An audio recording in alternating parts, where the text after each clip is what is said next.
bismillahi rahmaani rahim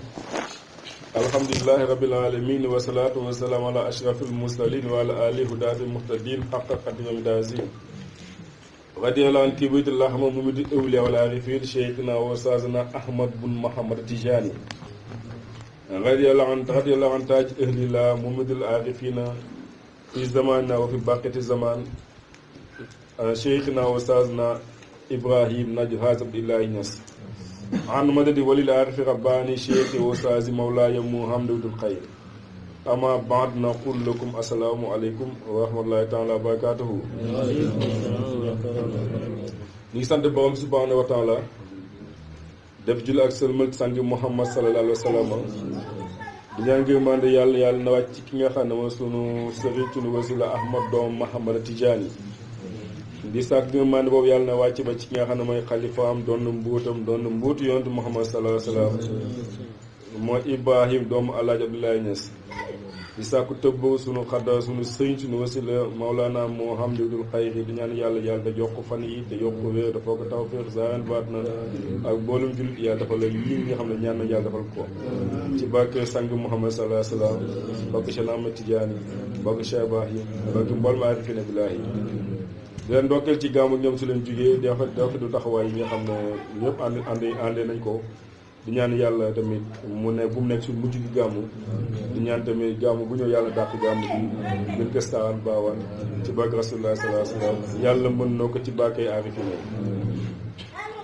ñu jugee gàmmu nag fekk actualité boo xam ne muy kilifa gi nga xam ne moo doon gàmmu di waxtaan wax yu am solo waxtaan am na solo nag dëgg-dëgg boo déglu waxtaan li nga xam ne waxtaan waa ji def na ci effort te xalaat na réfléchir na daal parce que lu ñu tafsir yenn aaya da nga xam ne vraiment réfléchir na ci wax bi nag mu wax ne dafa gis yàlla fan yi nii ci ginnaaw fan yi yooyu yàggul mu ne yàlla toog am ñu ko wër ay dossier yàlla di classe alxataaya wal zunub dossier alxataaya wal zunub alxataaya bu ñu ko waxee mooy njumte yi wa zunub mooy bàkkaar yi rëcc yi bàkkaar yi yàlla leen classé mu ne yàlla na koy saxaa'ir yaa ngi nii ak kabaa'ir ak fawaahish saxaa'ir mooy bàkkaar yi ndaw yi kabaa'ir mooy bàkkaar yi mag yi kabaa'ir mooy bàkkaar yu mag yi fawaahish mooy ñaawteef yi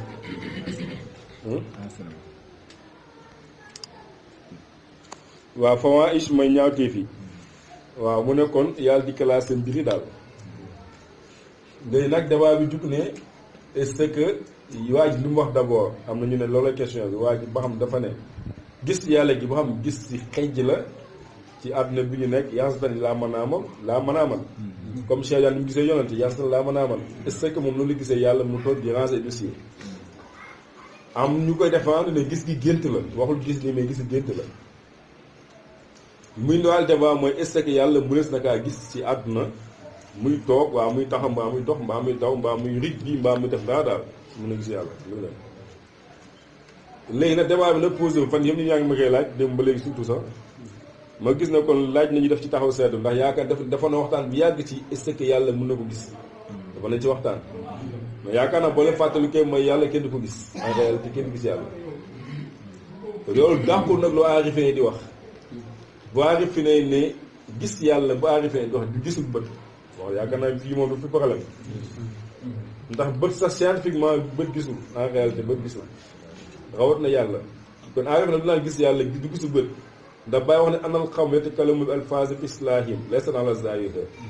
bàyyi mu ne góor ñi gars yi dañuy waxin yoo xam ne nekk duñ ko déggee lay firi c'est un langage symbolique wax naa ne symbole nag maa ngi koy wax ci miroir un symbole c'est un symbole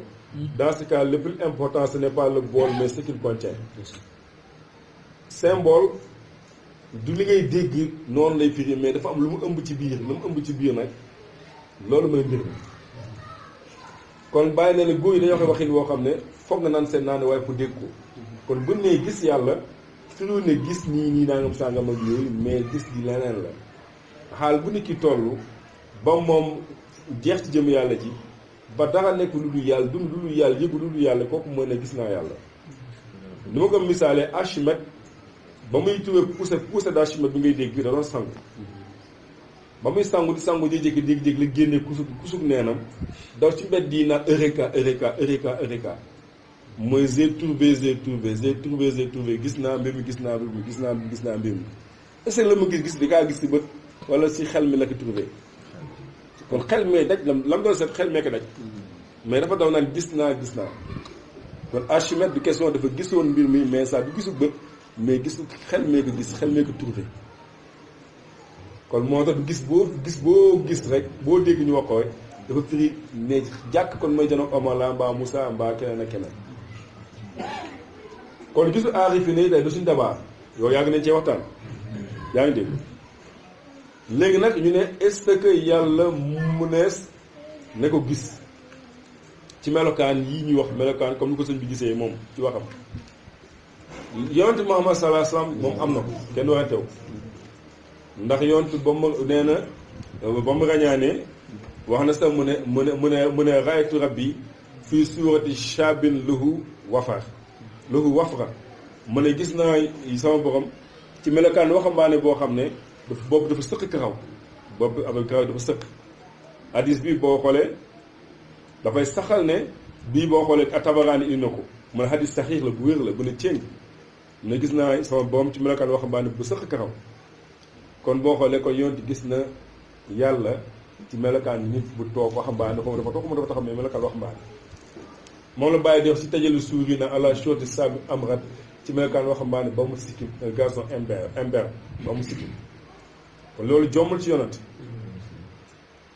léegi nag mais ànd lépp nag ba tey coow boobu am na am débat bu fi juddu ndax am na benn hadis moom saxiix la muslim indi ko hadis bi ma Ibnu Abbas moo ko solo mais hadis bii may waay jox muslim moo ko solo muslim indi na ko Abu Zarin al-Ghifari moo lay yonent ne ko hal ra'ayta rabbaka ba xam gisee sa borom mu ne ko nuurun ana araahu leer ndakees laa koy gisee mu ne ko leer ndakees laa koy gisee gars yi ne ko yonent gisub yàlla c'est-à-dire que mais ñaari hadiis yi dàqantewuñu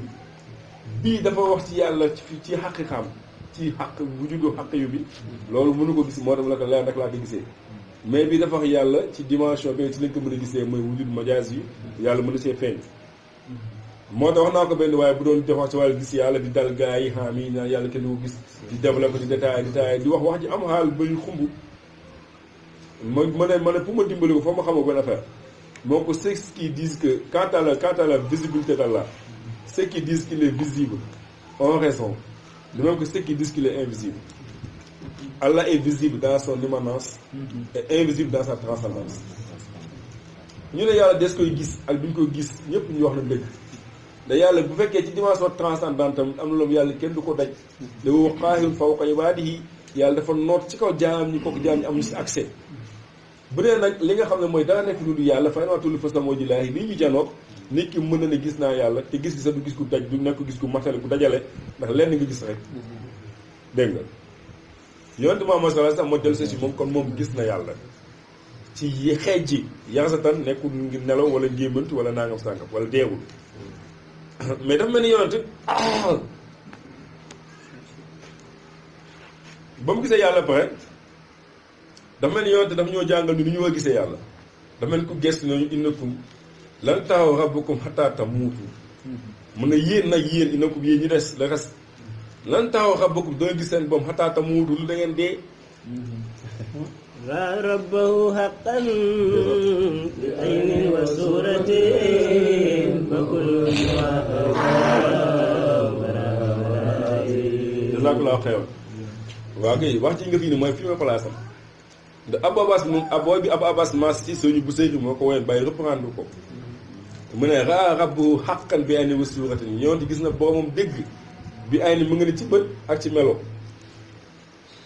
mën a gis yonent ci bët dëgg gisee ak gis yonent ci mel gis na yonent gis na yàlla ci bët ci bëtam moom yonent gis na ko ci benn melo benn suura mooy suuratu shaabin lahu wafra melo mais ci melokaan waxambaane bu bëyi karaw bàyyi ndax indi si jowaar saa la shaabin amrat melokaan ba mu waxambaane ba mu sikkim kon fii ay niwu suura boo kulul siwa haza waraa yi kurul kii nag ca gannaaw nga gis ca gannaaw nag mooy xataata muutu kon fu ngeen gis yàlla yonte la fokk ngeen dee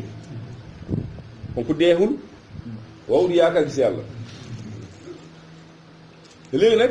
ñu ne dee gi lan dee gi est-ce que dee mooy fokk nga dee tëll si jàkk yóbbu la ci ameeri Pikinis denc la wala Yoff wala Touba wala baq ya ci Touba wala feneen